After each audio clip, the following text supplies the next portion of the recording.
In 1922, a team of explorers opened a tomb that had been sealed for over 3,000 years. Within months, the man who funded the expedition was dead. Then another died, and another. The newspapers had only one explanation. The pharaoh's curse had awakened, and it was killing everyone who disturbed his rest. It's one of the most famous curses in history. There's just one problem. Almost everything you've been told about it is wrong. For years, British archaeologist Howard Carter had searched Egypt's Valley of the Kings for a single lost tomb, the resting place of a forgotten boy king named Tutankhamun. His wealthy patron, Lord Carnarvon, was about to cut the funding. Carter begged for one more season, and in November 1922, he found it, a sealed doorway leading down into the earth. When Carter made a small hole and held up a candle, Carnarvon asked if he could see anything. Carter's reply became legendary. Yes, wonderful things. Inside lay the only near-intact pharaoh's tomb ever discovered, golden shrines, jeweled treasures, and the mummified body of a king who had died young, over 3,000 years before. The discovery was a global sensation, but just a few months later, tragedy struck. Lord Carnarvon, the man who financed it all, fell ill in Cairo and died in April 1923. The cause? A mosquito bite on his cheek that he had reopened while shaving, which became infected and led to blood poisoning. He was 56. To a public already obsessed with ancient Egypt, the timing was impossible to ignore. The man who opened the tomb was dead, and the legend of the curse was born. The story spread fast.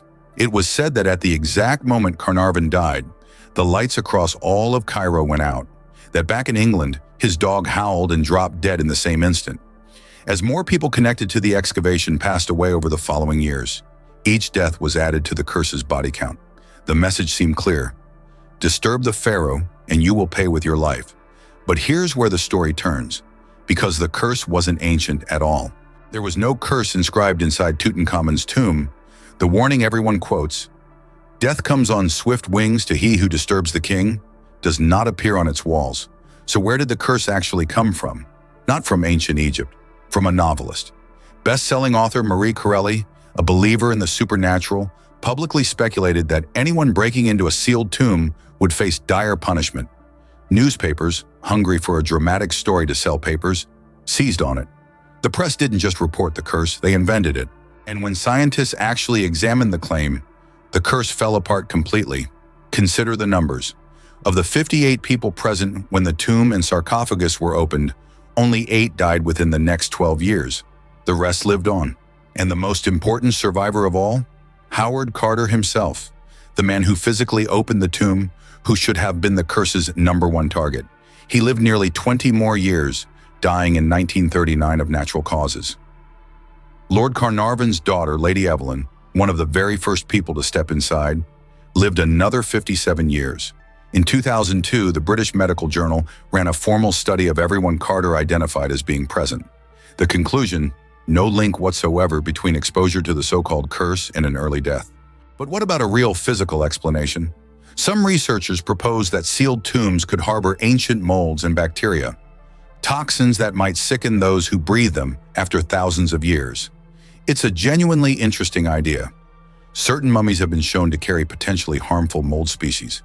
But here's the problem. If toxic air killed Carnarvon, why did the dozens of other people who entered the same tomb, breathing the same air, walk away unharmed? The Medical Journal. The Lancet reviewed the evidence and concluded it was unlikely the tomb had anything to do with his death. The science doesn't support a curse, chemical or supernatural. So the curse of Tutankhamun was never real. It was a mosquito, a shaving cut, a grieving public, and a press that knew a good story sells. The deaths were ordinary. The timing was coincidence. The legend was manufactured. And yet, 100 years later, we still tell it.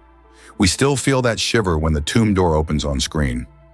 Maybe that's the real mystery here. Not whether an ancient king can reach across time to kill his intruders, but why we so badly want to believe that he can.